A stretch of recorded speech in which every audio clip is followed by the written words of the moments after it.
महामहिमामयी श्री जनाबाई जी का बहुत ही श्रद्धा से नाम भक्त मंडली में लिया जाता है। ये इनकी अवस्था 8 वर्ष की थी। ये अपने माता पिता के साथ पंढरपुर आई हुई थी। उसी 8 वर्ष की अवस्था में इन्होंने नामदेव जी महाराज के यहाँ सेवकाई स्वीकार कर ली। क्योंकि माता पिता बहुत ही गरीब घर के थे। पिता का शरीर पूरा हुआ, माता का शरीर पूरा हुआ कुछ ही दिनों में, तो इनके हृदय में एक बात आ गई, मेरा जीवन प्रभु के लिए है, तो कैसे मैं प्रभु को समर्पित हूं। तो अपने जीवन को प्रभु में समर्पित करने के लिए वहीं पंढरपुर में श्री नामदेव जी महाराज के घर में सेवकाई स्वीकार कर ली। भक्त की सेवकाई से प्रभु कितने प्रसन्न होते हैं। हमारे हृदय में यदि भक्तों के प्रति श्रद्धा हो जाए तो भगवत प्राप्ति कितनी सरल है, इस प्रसंग से देखिए। श्री जनाबाई जी प्रायः संत सभा में नामदेव जी की दासी के रूप में प्रसिद्ध हुई हैं। ये जनाबाई जी को महाराष्ट्र में बहुत आदर से नाम लिया जाता है और इनके बहुत महिमामय पद भी हैं। और ऐसी इनकी नाम में प्रीति हुई नामदेव जी के प्रभाव से कि बड़े बड़े सिद्ध संत जन इनका स्मरण करते थे। कबीरदास जी जैसे सिद्ध संत जनाबाई जी के चरणों में प्रणाम करते थे। ये नामदेव जी के संग की महिमा का प्रभाव। उनका जन्म गोदावरी तट पर गंगाखेड़ नामक एक ग्राम में हुआ था। इनके पिता का नाम दमा और माता का नाम करुंड था। बचपन में ही इनकी मां पधार गई और पिता जो इनको विट्ठल भगवान के दर्शन के लिए लाए तो वहीं उनका भी शरीर पूरा हुआ और ये नामदेव जी के चरणों में समर्पित हो गई। इनके हृदय में एक बात आई कि प्रभु की प्राप्ति का उपाय एक ही है, कोई भक्त प्रसन्न हो जाए, कोई भक्त मुझे अपना के दे। और भगवान इस बात की बाट जोहते रहते हैं, जब तक कोई भक्त प्रभु के अनुराग में जो डूबा हुआ है वो अपना नहीं कहता तब तक प्रभु हृदय से नहीं लगाते। एक प्रसंग आता है कि रंगनाथ जी की सेवा में वो जब रात्रि में शयन करा के सब लोग चले जाते तो वो भक्त पंखा करते। पहले ऐसा ही था, राधा वल्लभ जी में था, बिहारी जी में भी था। वो कपड़े का पंखा दूर दूर में बैठकर वो डोरी से ऐसे से खींचा जाता था और प्रभु शयन करते थे।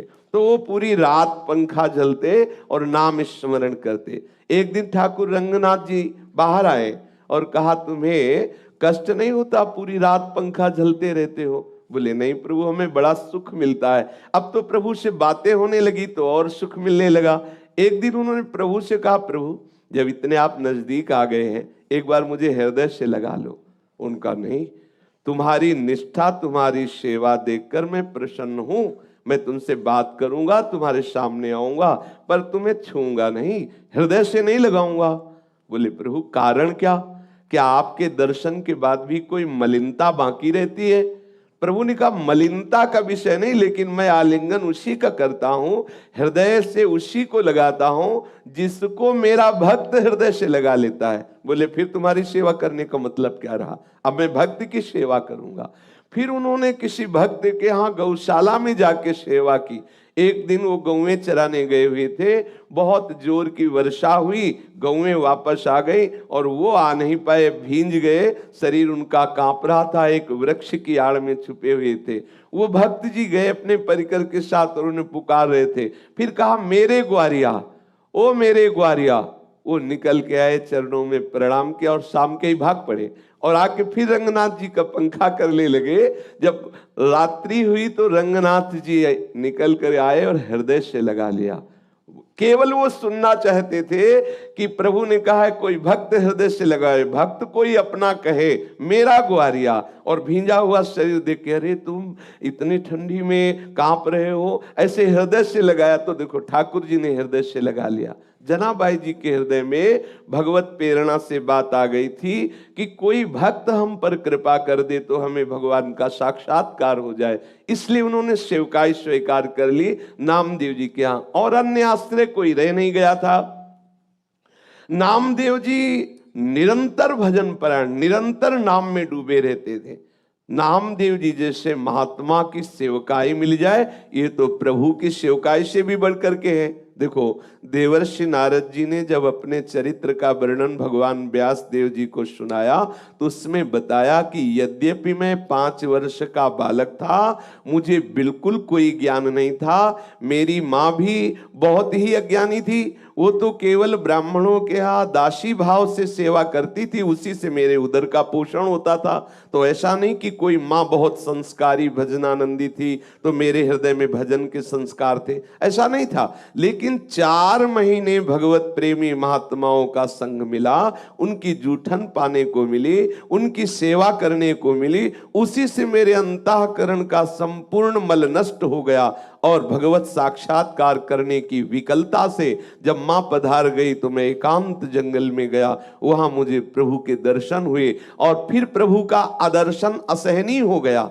जब वो प्रभु एक झलक दे के अंतर ध्यान हो गए तो फिर मैं तड़पने लगा। तो प्रभु ने मुझे आकाशवाणी के द्वारा संबोधन किया कि अब तुम्हें इस जन्म में मेरा साक्षात्कार नहीं हो सकता, अब भजन परायण होकर इस शरीर को पूरा करो, फिर मेरे पार्षद स्वरूप में तुम स्थित हो जाओगे। देवर्षि नारद जी कहते 4 महीने के सत्संग ने, 4 महीने संतों की सेवा ने, 4 महीने संतों के उच्छिष्ट पान ने मेरे हृदय में ऐसी विकलता प्रकट कर दी कि मैं आज देवर्षि नारद जी के रूप में विराजमान हूं। आज जब भी गान करता हूं प्रभु मेरे सामने प्रकाशित हो जाते, प्रकट हो जाते।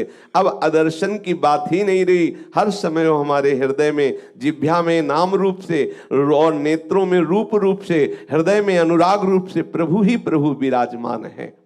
तो जो भक्तों का सानिध्य स्वीकार करता है, भक्तों की सेवकाई स्वीकार करता है, देखो भगवान कैसे अधीन हो जाते हैं।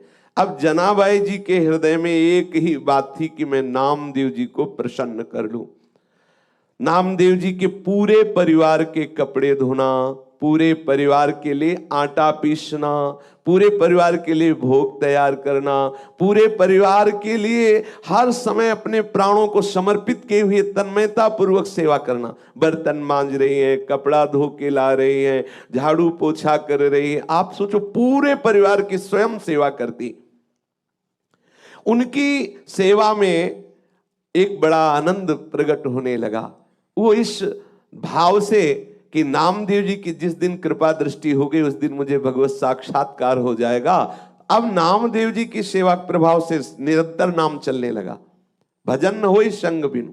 देखो संग हुआ, अब चेष्टा नहीं करनी पड़ रही। जो नामदेव जी जप करते थे, वही जो कीर्तन करते थे, वही जनाबाई कीर्तन करने लगी, नाम स्मरण करने लगी। नाम स्मरण करते करते कभी जैसे पोछा लगा रही, एकदम हाथ रुक गए, अश्रु चलने लगा, प्रभु के लिए विकलता प्रकट होने लगी, भाव दशाएं उनकी आने लगी। श्री जनाबाई जी के हृदय में विठ्ठल भगवान के प्रति प्रबल आसक्ति होने लगी। जब कभी सेवा से अवसर मिलता, मंदिर में जाती, ठाकुर जी को देखती, देखती ही रहती, और देखते देखते एकदम विकलता होती तो रोने लगती, एकदम आनंद बढ़ता तो नाचने लगती। ऐसी दशा जनाबाई जी की श्री नामदेव जी की सेवा से होने लगी।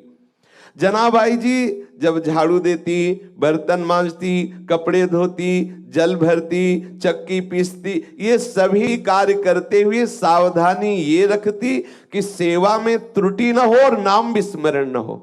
खास बात देखो, भक्त को प्रसन्न करने की बात, ये बहुत सौभाग्यशाली उपासक होता है तो उसके हृदय में बात आती है। नहीं तो लगता है भक्त क्या है, मनुष्य ही तो है, संत क्या है, मनुष्य ही तो है, गुरुदेव क्या है, मनुष्य ही तो है। बात फीकी हो गई। आप चाहे जितनी साधना करें, स्वाद नहीं आने वाला। जब तक भावे माई जगत भगत भजनी, हरिवंश चंद्र जी महाराज कह रहे, जब तक भक्त के प्रति आपकी आसक्ति नहीं होगी, श्री कपिल भगवान जी कहते हैं जैसे संसार में अपने शरीर संबंधियों के प्रति आसक्ति है तो बंधन का कारण है, वही आसक्ति जब भगवत प्रेमी महात्मा के प्रति हो जाती है तो मोक्ष का खुला हुआ द्वार है। इसलिए हितजू महाराज कह रहे, भावे माई जगत भगत भजनी, भक्तों का भजन करने वाला मुझे बहुत अच्छा लगता है। श्री प्रिया प्रीतम के चरणारविंद की प्राप्ति का सहज उपाय है किसी भक्त में अनुराग हो जाना, भक्त को सुख पहुंचाने की भावना से युक्त हो जाना, उसी से प्रभु रीझ जाते हैं। ये सावधानी रखती कि कहीं सेवा में त्रुटि ना हो और सेवा करते समय नाम विस्मरण ना हो। ये बैठा लिए हृदय में।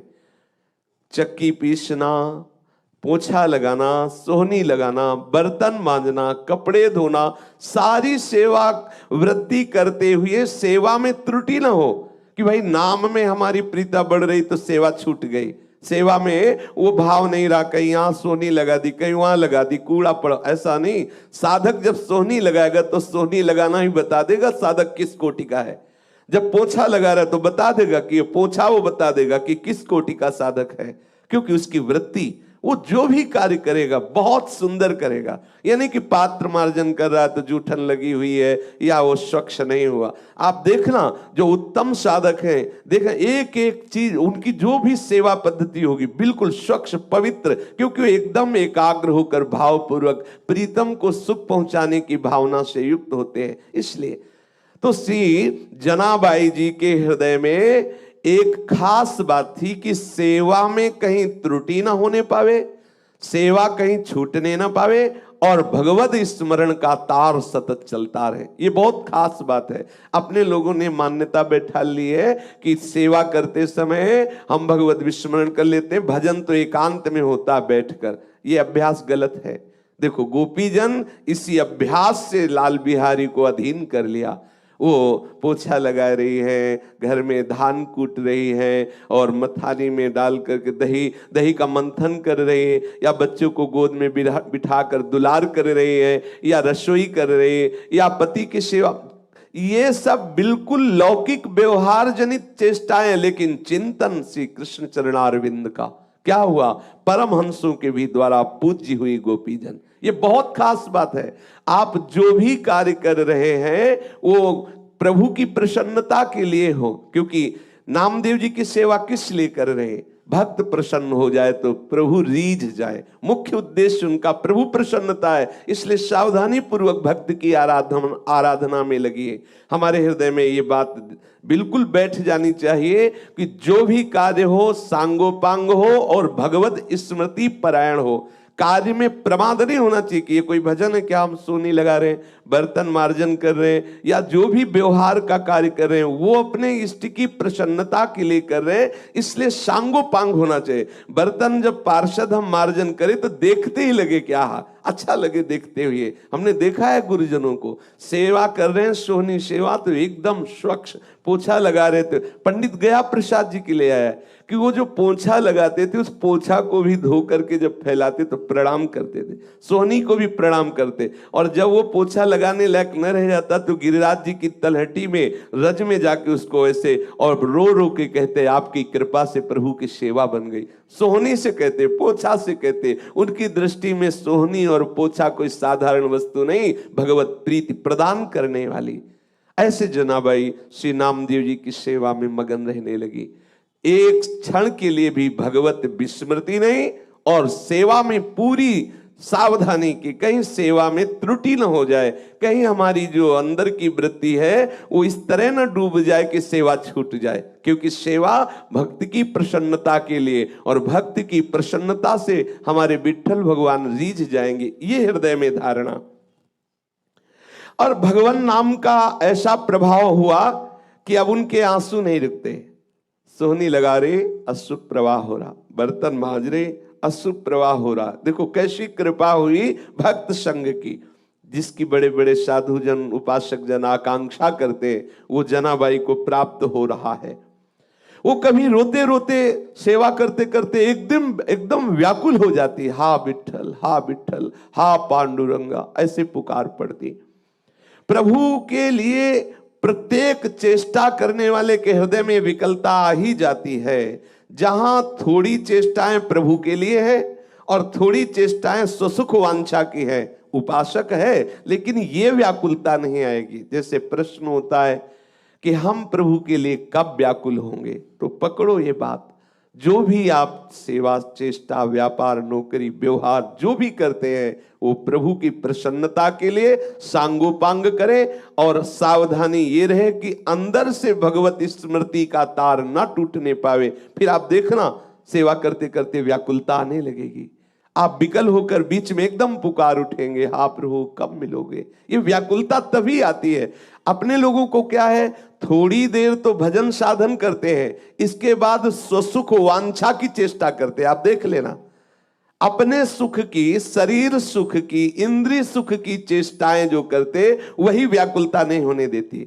हर इंद्रिय सुख को भगवत समर्पित करके प्रभु की प्रसन्नता के लिए हम पानी इसलिए पिए कि हमारे शरीर में पुष्टता आवे और हम प्रभु की सेवा, प्रभु के स्मरण, प्रभु के भजन में, गुरु की सेवा में अपने जीवन को स्वस्थ रख के हम भोजन इसलिए पाते हैं कि हमारा शरीर स्वस्थ रहे, सेवा के योग्य। हम शयन इसलिए करते हैं, हमारी इंद्रियां विश्राम प्राप्त करके पुनः सचेष्ट हो और भजन सेवा में सावधान। कोई भी वृत्ति स्वसुख वासना से नहीं, प्रभु की प्रसन्नता के लिए